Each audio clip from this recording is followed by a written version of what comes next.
inovadores do Brasil e do mundo. Eu, Elton Shoa e meu amigo Eric Echaia vamos iniciar mais uma gravação do podcast Jornada Inovar. E hoje eu estou aqui com a minha amiga Débora para a gente poder ter um bate-papo sensacional sobre o mercado pet.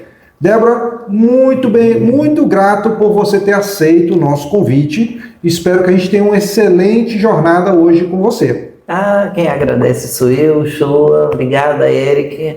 É uma alegria muito grande estar aqui, poder compartilhar com o teu público, compartilhar com vocês aí a jornada no segmento pet e na vida empreendedora como um todo. Espero poder contribuir com a sua audiência. Perfeito. Pessoal, agora eu vou dizer para vocês quem é a nossa convidada, para quem ainda não ouviu falar dela, porque o currículo dela aqui é excepcional para vocês entenderem que vale a pena ficar até o final. Finalista do Prêmio Sebrae Mulher de Negócios 2023, do programa Elas Globais 2023-2024, bolsista do Sebrae no programa Startup CE e atualmente é avaliadora do programa Sebrae Mulher de Negócios. Faz parte do banco de mentoras do programa Elas Exportam da Apex, case de sucesso na revista Pequenas Empresas e Grandes Negócios e destaque em vários veículos como TV, rádio e portais. Há um ano internacionalizou sua escola para a Europa, iniciando atividades em Portugal e na Suíça, levando sua empresa de palestras e desenvolvimento pessoal. Compartilhar conhecimentos é o que lhe move. Bacana, que jornada bacana. Uma das coisas que eu mais observei aqui em toda a sua jornada é que sempre tem um impacto, lógico, no empreendedor, mas sim também um impacto no social, nas pessoas, no mundo, né? Eu achei muito massa. Agora conta pra gente um pouco desse universo pet, que é um universo que eu adoro, que eu amo. Conta pra gente um pouco mais sobre. Eric, eu vejo o teu olho brilhar quando você fala de pet, né? A gente começou a conversar aqui antes da gravação. Realmente é um universo que eu posso dizer que mágico. Mágico no sentido da energia pura que eles passam para a gente e mágico porque eu posso te dizer que foi o que realmente transformou a minha vida empreendedora a partir do momento que eu comecei a trabalhar no universo pet. Estava falando para o Shoa antes da gente começar que foi o degrau mais sólido que eu encontrei na minha carreira profissional, porque depois desse degrau que eu comecei a galgar no mercado pet, todas as outras coisas aconteceram. Caramba! Qual foi o insight, assim, o eureka para criar a Pet Crack? Como foi esse estado? Explica um pouco dessa jornada do início para a gente entender e como foi que chegou nesse momento. Assim. Vamos lá. Não tem como falar sem eu contar um pouquinho da história propriamente dita. Eu cheguei no Ceará em 2017 para cuidar de uma startup que eu tinha lançado em outro estado e vim para o Ceará por ser uma área mais ampla para o meu segmento e acabou não dando certo, porque eu não consegui montar um time naquela ocasião. O Ceará ainda estava iniciando, né, nesse ecossistema de startup e eu precisei montar alguma coisa para sobreviver até encontrar um time que eu pudesse dar um start real nesse projeto. E aí o que aconteceu? Eu montei uma empresa na área de alimentação para humanos, era um mercado fitness, então era também uma novidade e eu tive um problema de saúde nesse meio tempo. Eu descobri que eu tinha fibromialgia e eu comecei a ter umas crises devido à mudança, peguei uma mudança de clima também, tive alguns estresse dentro do profissional, até consegui me ajustar com equipe e eu realmente adoeci.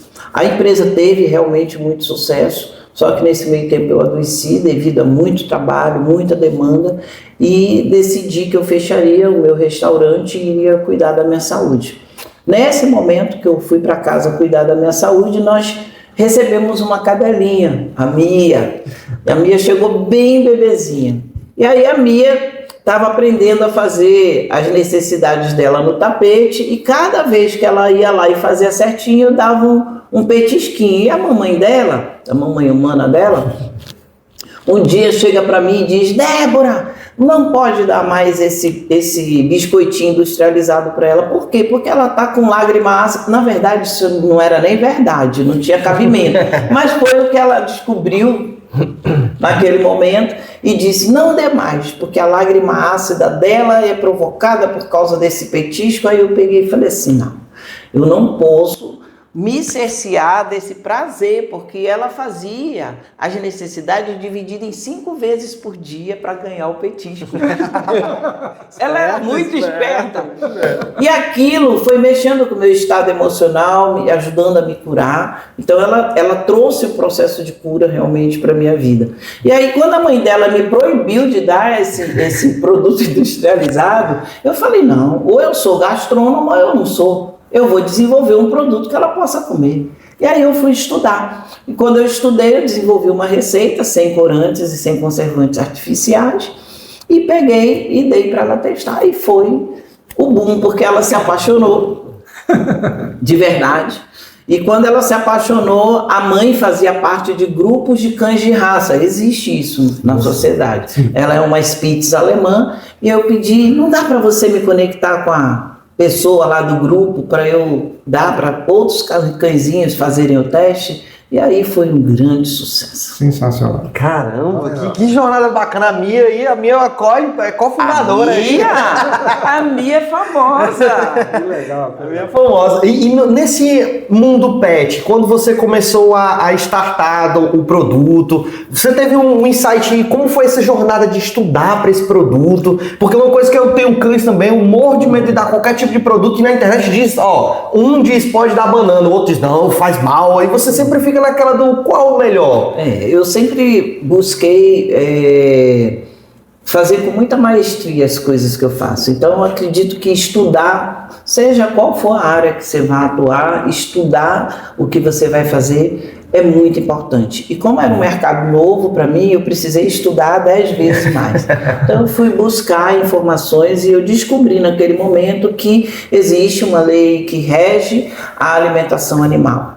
E a gente, dentro dessa lei, não pode simplesmente produzir dentro de casa e fazer de qualquer jeito. Você tem que ter uma fábrica, você tem que ter toda uma estrutura, você, na época, tinha que ter uma licença do MAPA, que é o Ministério de Agricultura, Pecuária e Abastecimento, você tem que ter um responsável técnico, que é um zootecnista, um veterinário ou engenheiro agrônomo.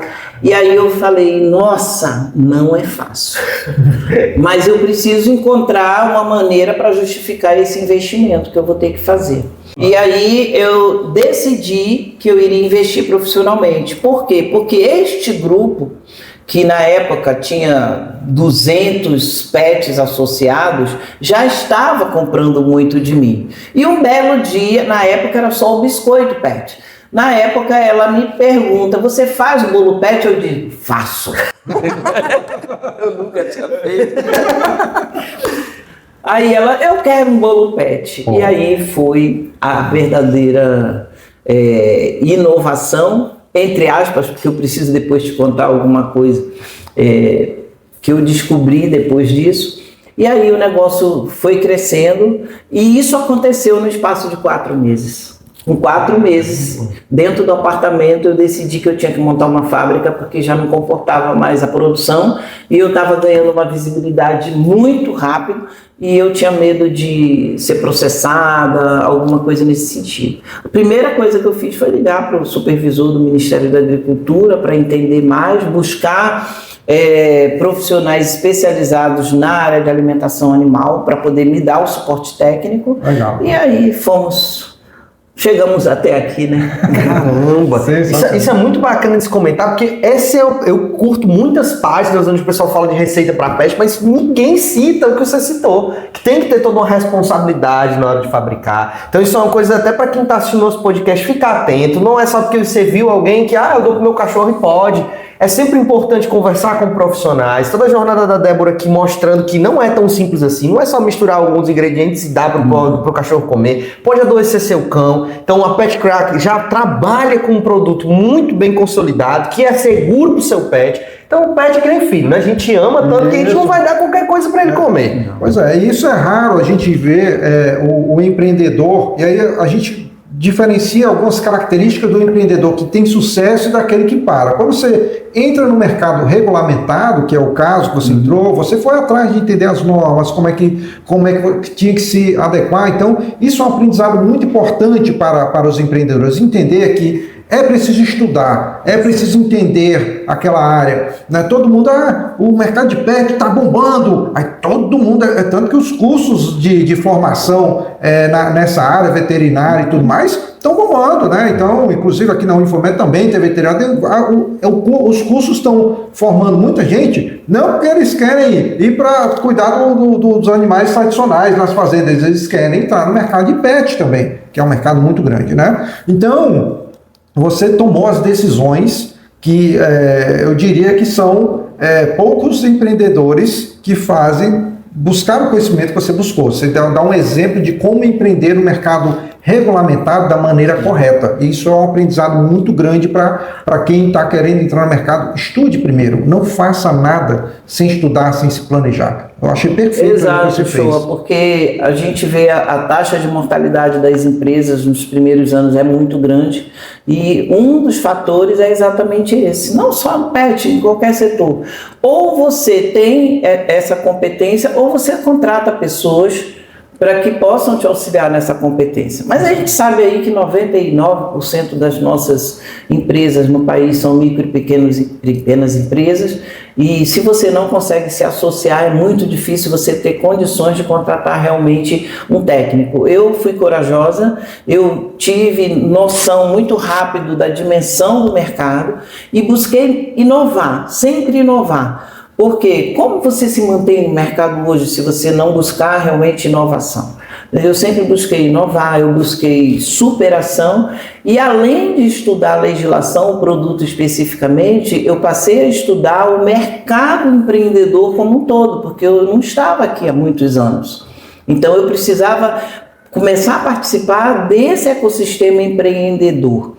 E aí aconteceu que 2 anos após o início da empresa, eu vi um edital do Hub de Inovação do IEL, que era para startups. E eu sabia que eu não era startup porque eu não usava tecnologia no meu negócio.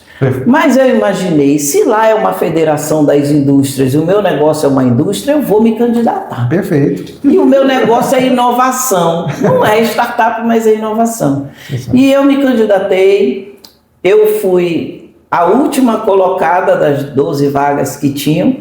Eu fiquei extremamente feliz e entrei e falei, é aqui que eu vou dar o meu primeiro passo.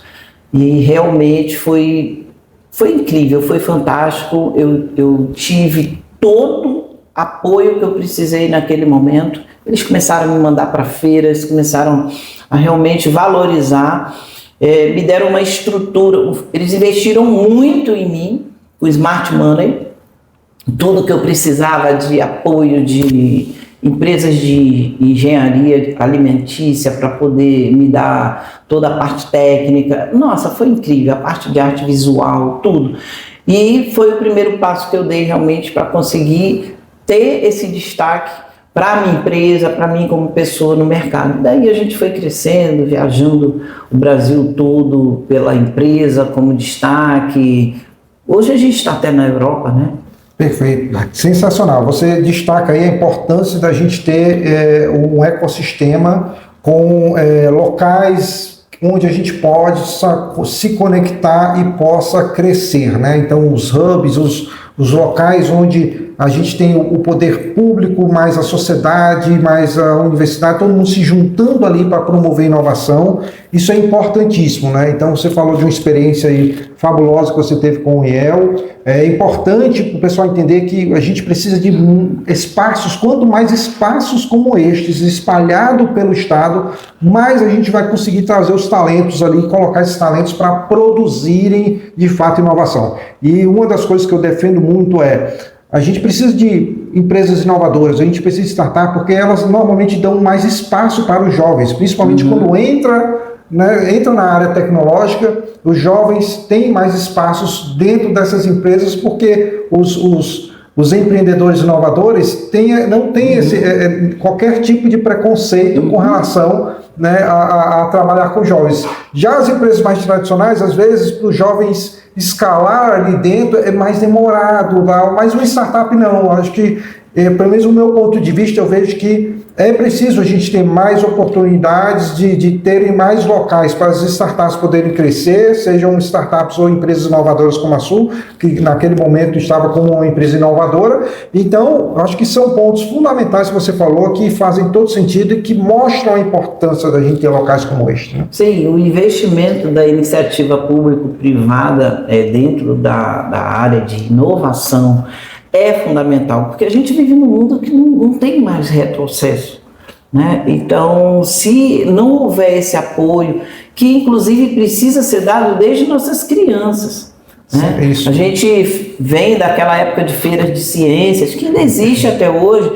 Esses espaços precisam investir mais em feiras de inovação, em espaços que possam dar oportunidade de serem utilizados com o objetivo justamente de trazer soluções, né, através da criatividade, soluções para a sociedade. E realmente esse movimento de startup, ele começa a abrir mais oportunidades para o público mais jovem, apesar de que a gente vê hoje muita gente 50 mais nas startups. Eu sou uma delas, eu já comecei 50 mais. Eu também acredito que eu tenha tido boas oportunidades por ser 50 mais. Eu consegui me destacar no mercado onde existem muitos jovens. Eu consegui me destacar, mulher, preta. Então, tudo isso acaba te trazendo um certo destaque, porque você está realmente fazendo a diferença. Perfeito. Mas, para mim, nunca houve diferença no meio. Eu recentemente estava facilitando um bootcamp no interior e a gestora do Sebrae me perguntou assim: nossa, mas você é só jovem, nível médio.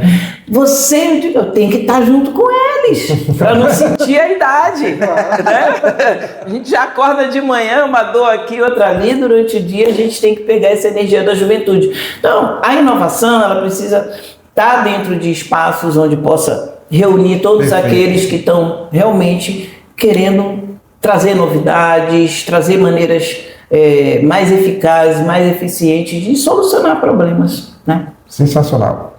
Uma das coisas que eu observei muito, Débora, que você citou e viu uma fala que há um tempo atrás, até o próprio show disse pra gente, que foi uma das coisas que a gente era muito ansioso, né? Durante a criação do Hub do Norma Labs ali, a gente era muito ansioso, muito nervoso, com medo de falhar em tudo.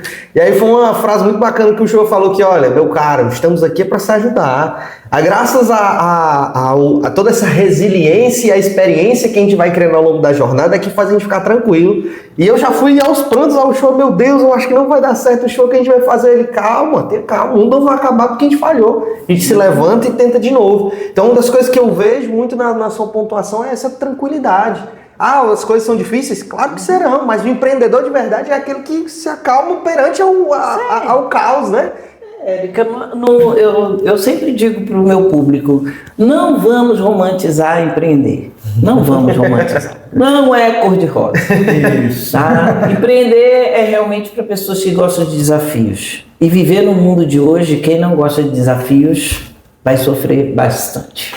Então, assim, errar rápido. Eu gostei muito de aprender isso dentro da área de inovação. A gente precisa errar rápido para consertar rápido. Então, essa velocidade que o mundo de inovação, esse ecossistema traz, ela é muito vida, sabe? É muito viva, é um organismo muito vivo.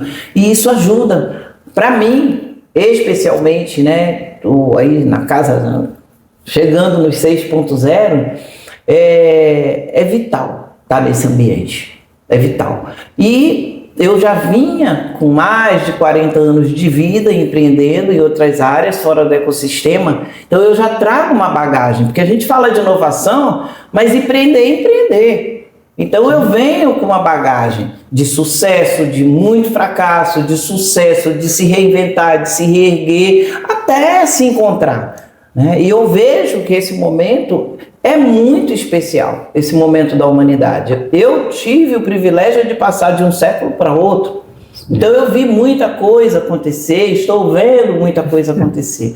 E esse movimento que a gente tem dentro da área de inovação, ele é vital para que a gente possa conseguir sobreviver os próximos anos na nossa humanidade, porque não há retrocesso, isso é claro. Exatamente.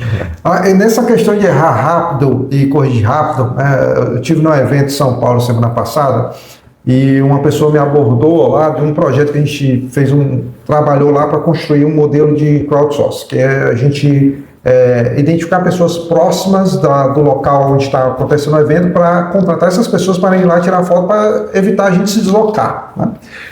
E aí um colega chegou para mim, olha, eu achei bem interessante como vocês montaram a estratégia e tal, de identificar as pessoas com perfil de MEI, que já tinham CNPJ e tal. Eu disse, porque na cabeça dele deve ser um negócio extremamente disruptivo da forma como outras empresas estavam fazendo no mercado, né? Eu disse, rapaz, eu vou confessar um negócio para você. Não houve um insight assim para a gente chegar nesse modelo, não. Houve o seguinte, a gente pensou em um monte de coisa, foi testando, não foi dando certo, a gente foi avançando até chegar no modelo. E aí eu expliquei para ele, quando a gente entra, né, nos fundamentos da inovação realmente ágil, né, o modelo do jeito das startups inovarem, que a gente tem que entender que a gente tem que testar logo, é muita validação, é teste, deu certo, não deu, tal, não sei o quê. E eu falei para ele, olha, a gente, sei lá quantas metodologias a gente testou, né? Mas a gente começou desde combinando analógico, carta, telegrama e tal, viu que não funcionava, aí foi mudando, pronto. Aí a gente testou esse, deu certo. Então, para quem olha de fora, às vezes olha para onde o empreendedor está e pensa que a gente teve aquele insight ali e diz, cara, o cara acordou um certo dia, né? E aí, pronto! A ideia é genial. Mas não é isso, é uma jornada de teste, validação, acerta, erra, e se você tiver preocupação em errar, você não vai inovar.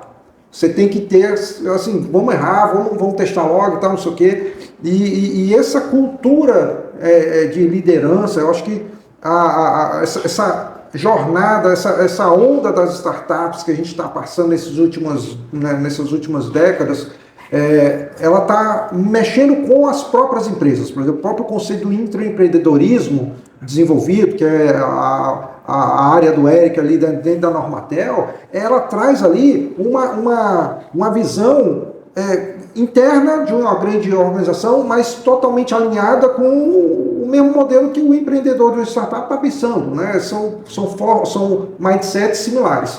E esse mindset é isso, é de você estar tentando se arriscar toda hora para poder ver, vamos tentar fazer diferente aqui e tal, vamos ver se dá certo e tal, para poder inovar. Então o que você colocou realmente foi bem preciso e trouxe aí realmente uma visão muito clara do tipo de cultura que se tem que ter numa empresa de sucesso, né? Eu acho que é esse Exato. Eu facilito muitos hackathons e eu sempre aplico muito ferramentas ágeis justamente para ajudar a minimizar essas chances de erro, mas são inevitáveis. Porque você só vai encontrar excelência no teu produto se você o tempo todo estiver se desafiando a melhorar. E errar é importante. É esse erro que vai te dar o norte para que você possa encontrar algo que seja mais eficiente, mais eficaz, né? Tem várias ferramentas aí que a gente usa, porque a gente testa, porque até você realmente validar são só suposições, né? E essas coisas, por exemplo, eu aprendi dentro do ecossistema. Bacana. E durante toda essa vivência com o ecossistema, como foi teu relacionamento com o universo de tecnologia? Porque como você muito bem pontuou, olha, eu entrei já em alguns hackathons ali, e quando eu fui apresentar a empresa eu fiquei na última posição, porque normalmente é um ambiente que a galera só fala de tecnologia. E você se posicionou, de fato, como tecnologia, mas em outro segmento, né? Sim. Foi desafiador. Foi o primeiro desafio. Mas, assim, é importante eu até abrir um espaço aqui para falar de uma coisa muito importante. Depois a gente pode aprofundar mais sobre isso. Mas é fundamental você acreditar naquilo que você está fazendo, sabe?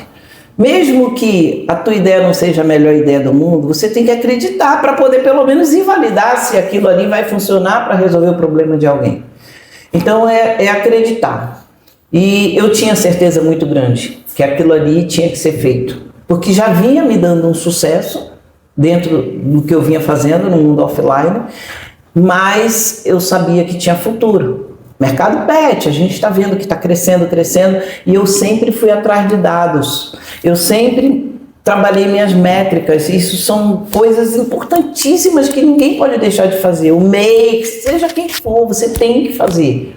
O carinha que vende bombom na banca da rua, ele tem que calcular, ele tem que fazer comparação. O que eu estou crescendo, o que eu não estou crescendo? Porque eu vejo, chegam muitas clientes para mim, que eu vejo que elas estão trocando 6 por meia dúzia. Entende? Estão girando o dinheiro passa na mão, mas não existe dinheiro na verdade. Então assim, voltando ali na questão de acreditar, primeiro passo é acreditar, e eu acreditava no meu projeto. Eu tinha muita convicção de que aquilo ali iria dar certo, e eu acreditava em mim.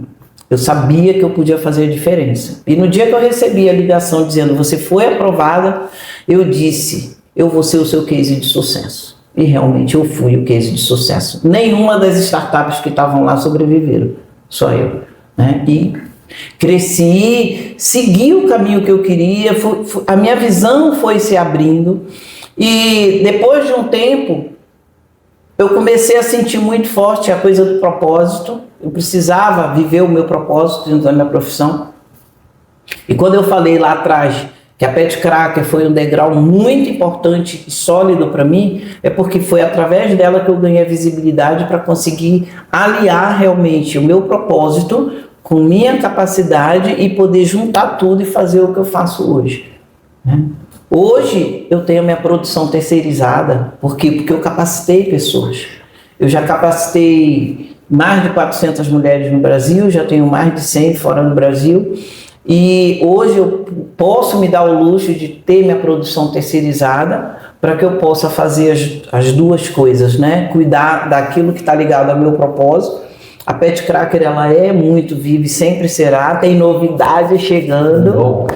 A Pet Cracker vai virar uma retail tech, finalmente. Caramba! Tá? Em breve. Oh, que bacana. Conta até pra gente aí um pouco pra quem não sabe o que é uma retail, explica pra galera. É uma empresa de tecnologia no mercado do varejo. Né? Eu devido a essa ampliação de atividades dentro da minha carreira, eu precisei mudar algumas coisas. Terceirizar a produção, realizar o sonho de ser uma startup tecnológica, porque isso era uma coisa que ficava remoendo dentro de mim muito forte. E realmente facilitar os meus processos. O processo produtivo, industrial não é fácil, é um processo bem complicado mesmo, que toma realmente muito teu tempo, por mais que você tenha pessoas ali, né, toma muito teu tempo, e eu precisei redesenhar isso. Eu falei, eu vou terceirizar essa parte da produção, eu vou criar a minha startup de forma que ela não exija de mim como um processo industrial. Mas eu não posso falar mais. Esse é o limite do meu spoiler. Ainda esse ano. Né? E assim, a única coisa que eu posso dizer, não existe no mundo isso que eu vou fazer. Caramba, eu já pesquisei, não existe. Será a primeira... Caramba, esse lançamento vai ser onde? Você vai comentar mais sobre... Na verdade, ele estava projetado para acontecer agora na Feira do Empreendedor. Caramba. Mas eu tive uns atrasos com fornecedores e até o final do ano. Até o final do ano. Show de bola. Então, se a gente acompanhar as redes aí da Pet Cracker, a gente vai saber mais lá, né? Que vem coisa. Show de bola, show de bola. Perfeito. E vamos falar um pouco sobre a construção da marca, né? Além da presença em evento, quais os canais que você tem trabalhado para você se posicionar a marca e tal? Compartilhe um pouco, isso é importante para os empreendedores compreenderem. Sim, em relação à marca, é muito importante eu me posicionar no seguinte: eu escuto muita gente falar, eu estou no Instagram, eu estou no LinkedIn, Gente, a gente tem que ter uma visão macro. eu tenho que estar em todos os lugares onde os meus potenciais clientes estão. Então, eu não concentrei a minha evolução de marca só em Instagram, só em redes sociais. O que eu pensei? Eu trabalho com pet. Eu preciso pulverizar através de pessoas chaves. E aí eu fui buscar pontos chaves. Vocês sabem que hoje existe escola de pet, hotel de pet, existe tudo de pet. E aí eu fui buscar essas pessoas chaves, né? Fui buscar clubes de pet e conversei com essas pessoas, apresentei o que a gente fazia e criei parcerias. E criei ofertas irresistíveis para esses parceiros. Sensacional. Tá? E essas ofertas irresistíveis eram realmente irresistíveis e eles fizeram todo o trabalho para mim. Porque nem todo pai de pet está na internet. Claro. Mas praticamente todo pai de pet precisa de uma clínica veterinária, sim, precisa de um pet shop, precisa de um hotelzinho, né, uma creche. Então eu fui com essas pessoas, ofereci vantagens para que eles pudessem ser meus parceiros. E isso deu muito certo. E aí cada cliente que vinha, vocês têm noção do meu NPS? Eu tenho clientes que estão comigo há 6 anos. Caramba! Né? Eu faço aquela analogia, né? Você tem o veterinário, né? O tio veterinário, o tio da tosa, eu sou a tia do bolo. Eu faço o aniversário todos os anos. Caramba! 6 anos. Eu acredito que 90% eu teria que fazer o último ano, 90% dos meus clientes são recorrentes. Caramba. Tá. Aí o que acontece? Mas você cresceu vendendo só bolo? Nós temos em Fortaleza mais ou menos 450 mil pets que tem pai e mãe, ou seja, estão em residências. E mais uns 125 mil na rua. Né? E aí, o que eu pensei? Eu preciso atingir pelo menos 10% dessas pessoas. Pelo menos 10%. Humanamente impossível, na minha estrutura, atingir mais do que isso. Mas hoje, eu atinjo 80% do mercado que consome em Fortaleza o meu tipo de produto, é a minha empresa que atende. O outro restante foram alunas que eu capacitei e coloquei no mercado. E é hoje, inclusive, eu terceirizo para as minhas alunas. E é bacana você comentar, porque quando a gente estava combinando de fazer entrevista no podcast, eu vou seguir, né? Pô, como é que eu não sigo? Eu fui seguir, minha esposa já seguia. E aí depois ela falou, não, mas a gente já comprou. Eu não sabia que foi de lá. Então eu já consumi e não sabia. Então assim, caramba, que bacana. Sabe assim, é muito interessante. Ó, por coincidência, ela já seguia, mas assim, eu sempre dava umas voltas no shopping, final de semana, com um amigo que tem canil. E aí a gente ia levando os cãezinhos e tal, e cada vez que ele encontrava alguém, um cãozinho bonitinho, ele tentava fazer o marketing dele ali para vender, ele dizia, ela é da Pet Crack, você conhece? Não conheço. E 90% das pessoas diziam, eu não conheço. Eu disse, gente, o mercado é gigante demais. Eu estou fazendo esse sucesso, todo o povo não conhece, porque essas pessoas passaram a comprar de mim. E aí o que aconteceu? Débora, você vende para 10%, tudo bem. 10% do mercado que consome. Mas a gente tem que pensar que o cãozinho só faz um aniversário no ano. E eu comecei a pensar de que maneira eu posso trazer uma recorrência num espaço de tempo mais curto. Perfeito. Eu preciso fornecer produtos para que durante esse espaço de um ano ele se torne recorrente. E aí começamos a criar combos para que ele pudesse comprar os biscoitinhos, que foi onde tudo nasceu, né? Biscoito sem o corante, sem o conservante.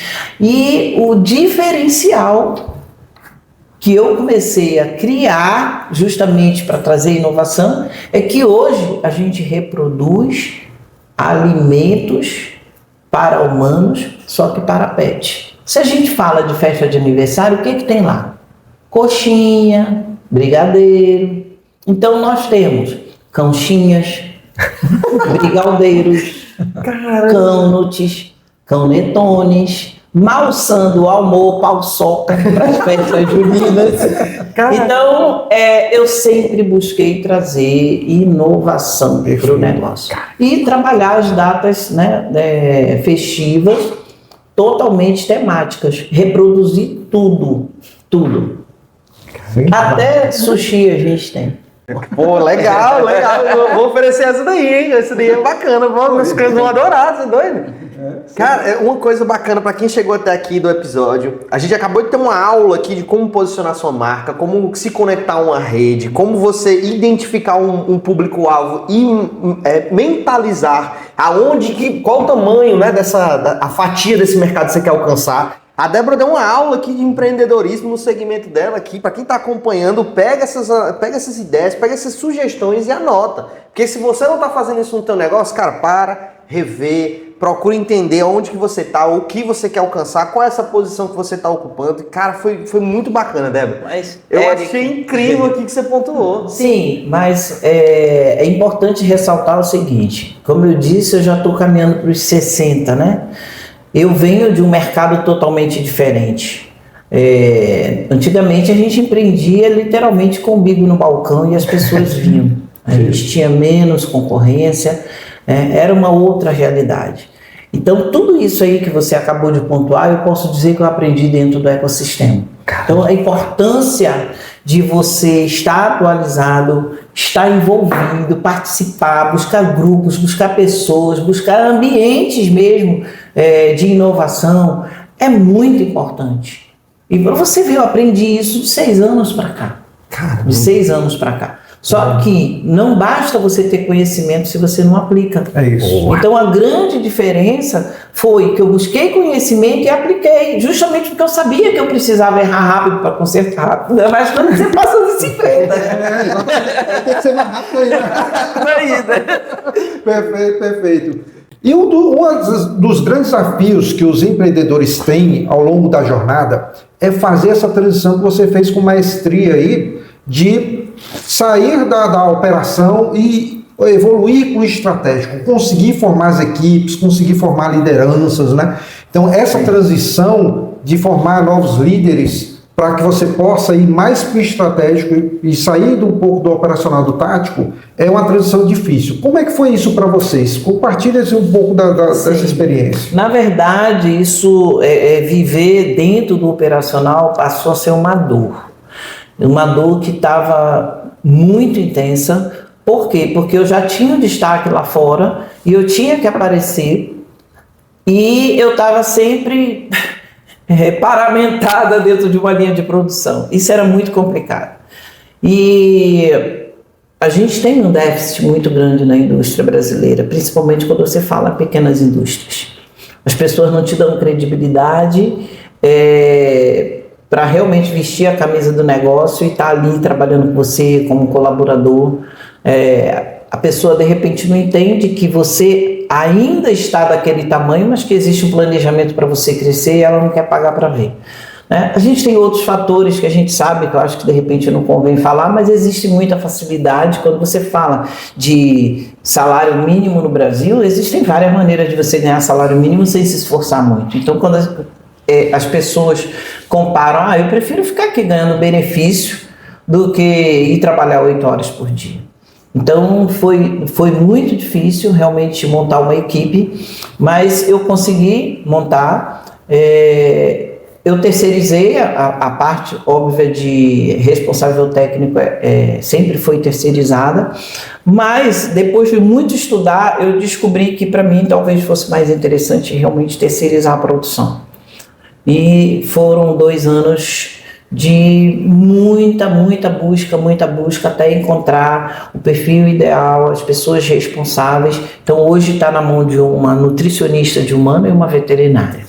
Então eu estou realmente tranquila porque eu sei que aquilo que foi montado, ele está sendo desenvolvido com muita maestria. Fiquei até feliz, anteontem elas estavam dando entrevista na Globo aqui, eu falei, vocês estão trilhando o meu caminho, é isso mesmo. Então eu estou muito feliz, por quê? Porque eu sinto uma responsabilidade com a minha clientela, porque eu sei o que une a minha clientela à minha marca. Então, saber que é muito importante eu poder continuar fornecendo me faz pensar que realmente eu tomei a atitude certa. Por quê? Porque hoje eu faço um trabalho de preparar outras pessoas, além de preparar na minha escola. Eu criei em 2020 uma escola. Eu gostaria de falar sobre isso, porque a gente está falando aqui de empreender, a gente está falando aqui de inovar. É muito importante eu falar isso. O que aconteceu em 2020? Nós tivemos pandemia, né? E o mercado pet, ele foi liberado para ser trabalhado. A indústria pet, o comércio pet, ele estava liberado. Mas o que aconteceu? Eu tive Covid e passei 21 dias no hospital. E quando eu saí do hospital, eu saí muito debilitada, muito. Eu não conseguia nem respirar, eu tinha apagões. E eu pensei, o que é que eu vou fazer? Porque naquele momento eu estava muito no operacional. O que é que eu vou fazer? Só que eu, desde o início, desde o primeiro dia, eu mapeei o passo a passo de tudo que eu vinha fazendo como diário. Olha só. Bacana. Eu mapeei todo o meu conhecimento, tudo. E fui colocando ali numa gaveta. E quando eu saí do hospital, o que é que eu vou fazer? Que eu não conseguia nem respirar. Eu tive uma intuição, sabe? Aquela intuição, aquela voz que chega para você e diz: pega o que está na tua gaveta. E aí eu peguei aquilo ali e eu falei: agora eu sei o que eu vou fazer. Tem um monte de gente perdendo emprego. O mercado pet está liberado. As pessoas estão em casa, estão olhando mais ainda para o seu pet. As pessoas precisam ter motivo para ter alegria durante esse período. Eu já sei o que eu vou fazer. Eu vou capacitar pessoas para montarem negócios igual ao meu. Sensacional. E aí eu já tinha feito uma formação sobre lançamento digital. Engraçado que eu tinha feito essa formação em 2013 e nunca tinha posto na prática. Em 2020 eu realmente decidi colocar. E aí eu fiz um lançamento. E eu converti 77% da minha lista. 77%. Impressionante. É 1%, 2% mais ou menos a conversão. Né? E o mais interessante foi que quando eu montei o meu material, ele era só um e-book. E no meio do lançamento, foi um lançamento de 11 dias, eu percebi a agonia das pessoas para comprar. Eu falei: não, eu tenho que aumentar esse ticket. Eu tenho que aumentar esse ticket. E aí eu pensei rápido. A gente tem que pensar rápido. Eu pensei rápido, o que eu vou fazer? Eu já sei, eu vou agregar uma mentoria ao meu livro e vou tornar isso um programa. Conclusão: primeiro lançamento, eu vendi 4 vezes mais caro do que o preço que eu tinha decidido do e-book. 3 meses depois terminou a turma, eu tripliquei o valor. 3 meses depois terminou a turma, hoje vale 10 vezes mais, o treinamento vale 10 vezes mais do que o valor em 2020. Sensacional. Exato. E aí o que aconteceu? Formei pessoas, pulverizei, eu criei uma plataforma onde eu podia atender pessoas em São Paulo, através das minhas alunas. A Pet Cracker estava em São Paulo, hoje ela não está mais, porque eu estou fazendo uma mudança nesse processo. Mas eu atendia pessoas em São Paulo, em todas as zonas lá. Foi um sucesso, até hoje tem cliente procurando pela gente. E galguei há um ano atrás o passo de levar para a Europa, né? Porque o mercado pet está muito forte lá na Europa também, em Portugal especificamente, e muitos brasileiros precisando fazer renda, e eu levei para lá. E a gente tem mais facilidade também, quando a gente fala de legislação, em certos países da Europa, para produzir do que no Brasil. O Brasil é mais rigoroso. E essa questão vamos falar um pouco agora da questão do investimento. A gente aqui está tentando aqui pescar mais ou menos com o que você está falando ali. Bootstrap, investidores e tal, como é que está o relacionamento da sua jornada com relação aos investidores, se tem, se não tem, compartilha para a gente aí. Sim. Como é que está isso aí. No início eu entrei com capital próprio, eu comecei em casa, Eu não tinha todo o dinheiro quando eu decidi, 4 meses após montar a empresa, eu não tinha todo o capital, eu tinha 50% desse capital, mas uma força mental muito positiva de que ia dar certo e conseguir, e eu realmente consegui.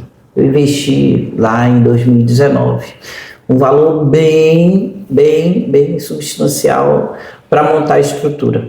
Tanto que hoje, quando você fala em confeitaria pet no estado do Ceará, a única empresa registrada é a minha, né? Porque é um investimento alto.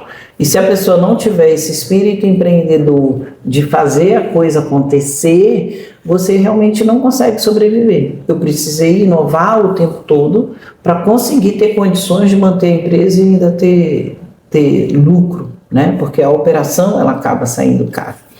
Apesar de ser um mercado que tem uma margem de lucro assim surreal, né? Então, durante esse processo de evolução, eu tive muita ajuda das instituições através de Smart Money, então muita ajuda técnica através do IEL, através do Sebrae, mas eu cheguei à conclusão de que o meu negócio podia rodar em bootstrapping. Por quê? Porque eu sempre cobrei adiantado, então eu sempre trabalhei com o capital do meu cliente. E eu sempre evitava até de receber em cartão de crédito, mas hoje você recebe cartão na hora também. Mas sempre trabalhando com Pix. Ticket médio baixo, de R$110, então qualquer pessoa pode pagar. A pessoa que tem um pet pode pagar. Então isso, com volume, me ajudou a me manter, me ajudou a reinvestir, crescer. Eu tive também alguns concursos que eu participei, que me geraram bolsas, né, como o Sebrae, que deu para dar um up na fábrica, uma mudança bem bacana. E nunca busquei investidor. Interessante. Participei de feiras, participei de rodadas, porque fui selecionada para ir, mas nunca fiz esforço para conseguir. Mas houve uma época, quando eu saí de um concurso que eu ganhei, uma verba, cresci, usei toda a verba para esse crescimento e eu precisava fazer algo mais, mas era uma coisa bem pequena que eu precisava. E me encaminharam para um banco desses de fomento, mas eu também desisti no meio do caminho. Pô, bacana. E o negócio...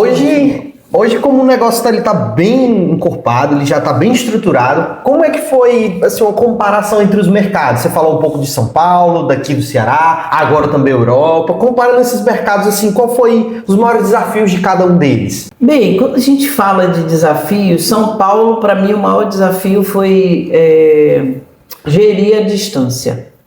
Tá? Porque eu tinha 4 pontos de distribuição em São Paulo, pessoas que eu preparei, mas o fato de alguém ser bom colocando a mão na massa não quer dizer que seja bom gerindo o negócio. Então, esse foi um desafio muito grande, porque quando você fala assim, você tem uma ficha técnica, quanto você gasta? Não sei. Então é bem complicado. Então esse foi o maior desafio, tá? Para mim, naquele momento, não era possível eu estar lá, porque a operação dependia muito de mim aqui, e esse foi um grande desafio. Aqui no Ceará, eu posso dizer que o maior desafio foi atender a demanda, com a estrutura do tamanho que eu tinha naquele momento. Muito difícil atender a demanda, porque eu entrei em exaustão várias vezes, né? Muito difícil, dificuldade de mão de obra, esses foram os maiores desafios. E eu encontrei um desafio grande aqui na região Nordeste, por estar aqui na região Nordeste, foi quando a gente decidiu que iria franquear. Então, por exemplo, a minha franquia ficou toda formatada, ela está formatada, todos os meus manuais. Porém, eu fui estudar mais profundamente com pessoas que já tiveram franquias, foram franqueadores. E eu ouvi de um desses empresários dizer assim, Débora, eu vou te dizer uma coisa. Eu percebi aqui uma hora de conversa que você ama muito o que você faz e que você gosta de entregar com excelência. eu não sei se franquia vai ser o melhor caminho para você. O franqueado, ele pode não ter o cuidado que você vai ter na hora de entregar o teu produto lá na ponta. Então, esse foi um desafio, ter que desistir de um sonho, porque ele conseguiu me convencer. Além disso, houve um agravante de que eu falei, eu posso concentrar toda a produção em mim, eu posso entregar esse produto congelado, e eu descobri que eu não tenho como distribuir produto congelado saindo do Nordeste para o Brasil todo. Ele vai ter que ir para o Sul, para o Sudeste, para de lá sair para o Brasil todo. Então eu teria que montar a minha estrutura congelada toda em São Paulo, né? E eu até pensei em ir para lá. E aí nesse meio tempo ele falou para mim sobre esse cuidado que o franqueado, a gente consome franquias aí, a gente vê que você, de franquia para franquia, você sente diferença. E aí eu comecei a analisar o que ele me falou, ver minha própria experiência como consumidora de franquias. Eu falei, sabe que isso faz sentido. E o meu produto é um produto diferente, mesmo com técnicas, meses testando técnicas, minutos certos, grau certo para descongelar e tal. Eu falei, sabe uma coisa, ele está certo. Eu vou declinar. Então, isso foi muito desafiador, saber que a gente não tem estrutura. O caminhão frigorífico, ele sobe com produto para o Nordeste, com produto, entrega aqui, mas ele volta vazio. Ele volta vazio, ele não pega mercadoria. Então eu teria que ir para São Paulo, financeiramente era viável, eu fiz todo o estudo, joguei de São Paulo lá para Manaus, porque Acre não tem muito mercado para nós, joguei até Manaus. Ia dar um percentual muito baixo sobre o valor da nota, era interessante economicamente, mas eu poderia estar comprometendo a minha marca, né? Vocês ouviram casos recentes de 50 cãezinhos que morreram por causa de um produto contaminado. Então, o cuidado é muito grande que a gente tem que ter. Então eu preferi declinar da franquia, pensei, eu posso trabalhar com licenciamento, porque ele me dá mais flexibilidade de cortar o licenciado rápido, a franquia já não te dá essa facilidade. E falei, eu vou terceirizar para poder focar na parte mais burocrática. Foi quando eu decidi ir para Europa levar a escola.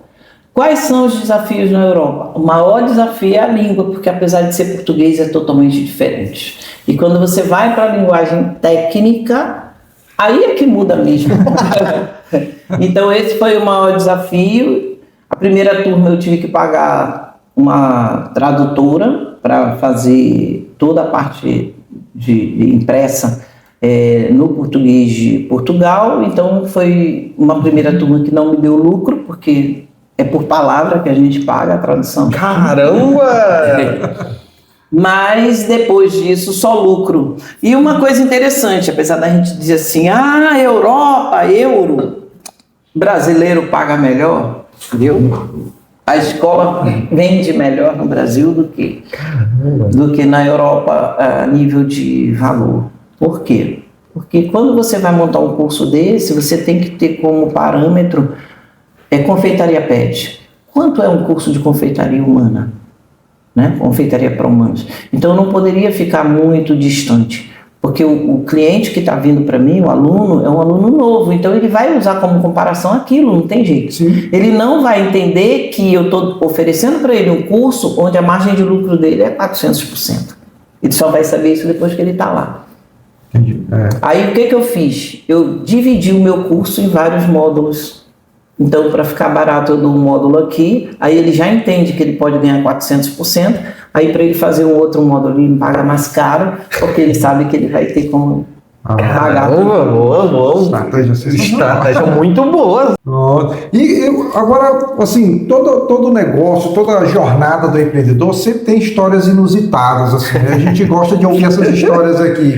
Compartilhe o que você possa compartilhar. Tem duas histórias que eu jamais esquecerei.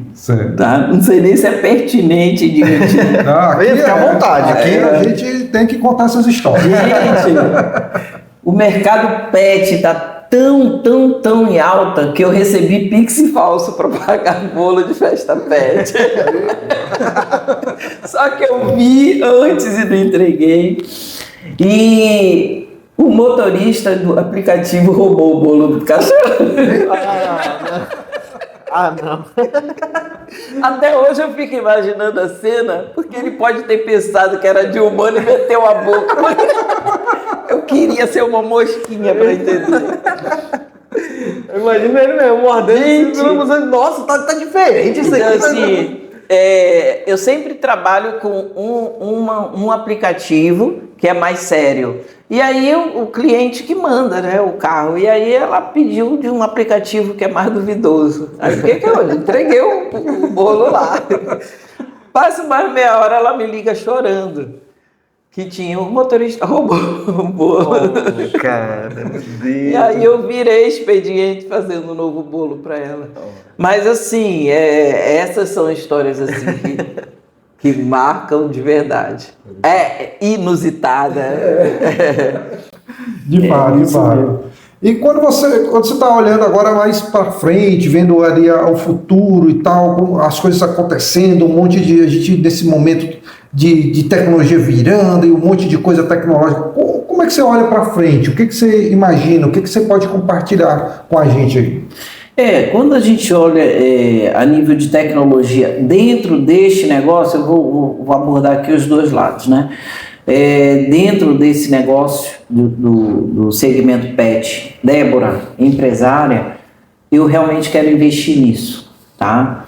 O processo já está em andamento, em breve a gente vai ter aí, de forma tecnológica, uma entrega para o nosso público, que vai facilitar a vida dele. Eu não posso falar muito, Tudo bem. Vai facilitar a vida do cliente de diversas formas, por conta da questão logística e por conta também da utilização de tecnologia. Isso vai trazer praticidade, né? E a tecnologia como um todo, eu olho como uma ferramenta fundamental, mas às vezes eu me assusto, tá? Eu me assusto, eu acredito que a nossa sociedade, os órgãos regulamentadores precisam ter um olhar bem especial sobre isso. Ontem eu assisti um vídeo no YouTube onde apareciam 3 moças lindas que não pareciam inteligência artificial falando: olá, eu não existo, eu sou uma inteligência artificial. E ela contando, eu acho até que eu comprei o curso para fazer daqui uns dias, porque eu fiquei tão curiosa. Eu acho que foi deles, eu comprei aí um curso de inteligência artificial.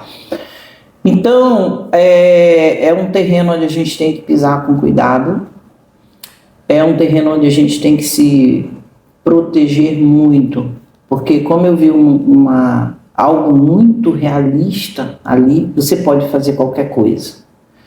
Você pode criar falsos depoentes, né? A gente vê golpes na internet todo dia, e isso me assusta.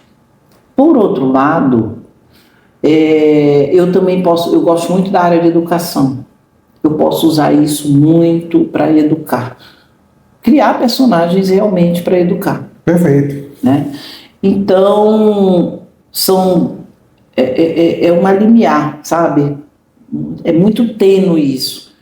Eu acho que a sociedade ela precisa estar muito atenta e ela tem que realmente cobrar das autoridades para que se crie algo que possa realmente suportar. Eu penso em algo assim: tudo que uma plataforma de inteligência artificial for produzir, seja gratuito ou pago, tem que sair uma marca d'água.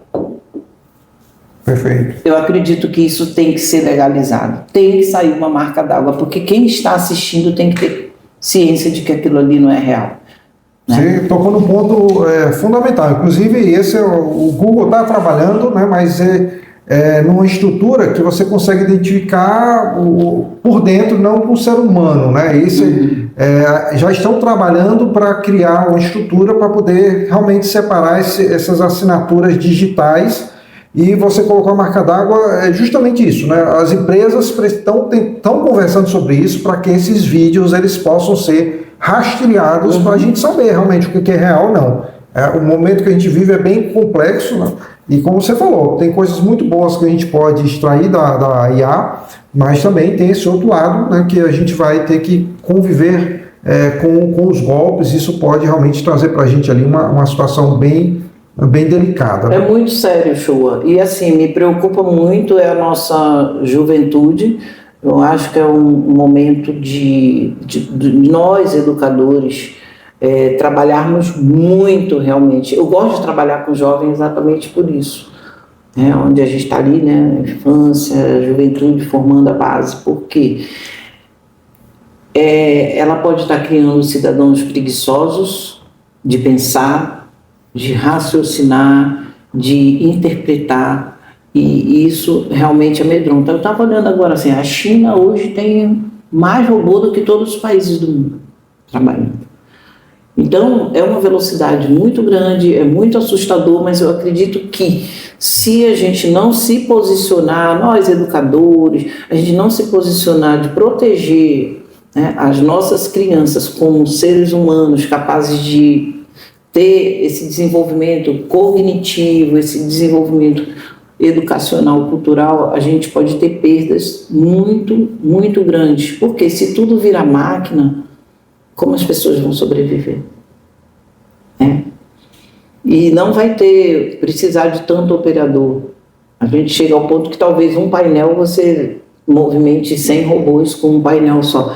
Então, eu me preocupo muito com isso. Hoje eu sou avaliadora de vários programas e eu identifico quando é inteligência artificial, porque eu uso muito. Eu identifico. Lembra quando o pessoal fazia post no Instagram, que era igual um robozinho, tudo igual, aquela coisa horrorosa? Né? O que está acontecendo com as legendas? O que está acontecendo com os carrosséis do Instagram? É só inteligência artificial. Isso. As pessoas não conseguem dar uma mensagem de feliz aniversário mais sem usar a inteligência artificial. Isso é verdade. Isso é verdade. Né? Então isso é realmente preocupante. Onde fica a nossa essência? Então tem muito... a base é educacional, dentro do ecossistema que cada vez mais está abraçando jovens, mais jovens, trazer essa educação dentro do ecossistema de que é uma ferramenta para dar um start, é uma ferramenta para fazer pesquisa, mas que nada vai substituir. Olha isso aqui que a gente está vivendo. Já pensou botar um avatar meu aqui? A gente tem que entender que tudo é energia e que a gente se conecta através de energia. E a inteligência artificial não é isso. Eu vi hoje, eu me assustei, uma cantora que fez um contrato de 15 milhões de reais que ela não existe. Exatamente. Isso está acontecendo com mais frequência. 15 milhões de dólares, desculpe, dólares. Ela não existe. Mas foi uma sacada legal da compositora. Sim. Ela pegou as composições dela, criou uma mulher linda, com uma voz linda, e ela canta as composições dela. E a letra dela, ó. Exatamente. Foi uma sacada. Uma inovação assim disruptiva. Foi uma sacada. Mas, por outro lado, o que a gente pensa? Quando vai ser o show ao vivo dessa pessoa? Era isso que eu Vai ser o holograma. E o que vai acontecer com os nossos cantores que têm bandas que alimentam famílias e famílias? Exatamente. Né, que movimentam esse mercado, a cultura como um todo. Então a gente tem que ter cuidado. Me preocupa, eu não sei se é porque eu sou do século passado, mas eu acredito que o meu posicionamento seja um posicionamento que tenha valor, sim, da gente ter esse cuidado, sabe? Estava até num papo de um episódio passado que até comentei muito sobre isso, justamente dessa energia que você pontuou. Eu, por exemplo, sou dessa nova geração que todo mundo tá no celular, mas eu não sou apaixonado tanto assim por tecnologia de meu Deus, estou em casa no celular. Uhum. Não. Adoro sentir a energia desse local, do ambiente, é o estar presente. Porque tem gente que às vezes que está em um local com a cabeça em outro. Sim. Só que você vê hoje em dia famílias chegam no restaurante para almoçar em família, todo mundo saca o dispositivo e pronto. Então, às vezes, eu me lembro já tá em mesas que tinham dois adolescentes conversando entre eles, não era nem aqui, era no celular. Tu tá conversando com ele do lado, sim, pelo WhatsApp. Que não incomoda ninguém. Assim, não, mas não incomoda, a gente quer que o ambiente é para conversar mesmo. Então, assim, são coisas que a gente vai vendo, uma mudança geracional que eu percebo que a gente está perdendo a essência de ser humano. A gente está cada vez terceirizando. Aí entra o papel dos educadores, a família, e entra o papel dos educadores, né, na escola, porque realmente a gente começa a perder história, perder tradição, perder esse calor humano, porque isso aqui não se substitui. Não se substitui. Quando você vê hoje o aumento dos crimes no país, as pessoas estão frias. Você vê coisas assim absurdas, porque elas não pensam mais. Frieza total. Perfeito. Então, eu acho que eu posso até virar uma ativista em relação a isso, sabe? Perfeito. Para a gente salvar a nossa humanidade. Vamos ter uma longa transição aí, complexa transição para esse novo momento aí. Concordo 100% com você. Olha, chegamos no final. Agora eu vou fazer aqui, Eric. Vamos para aqui. Mas, nesse momento, nós precisamos que você dê um recado final para os nossos ouvintes.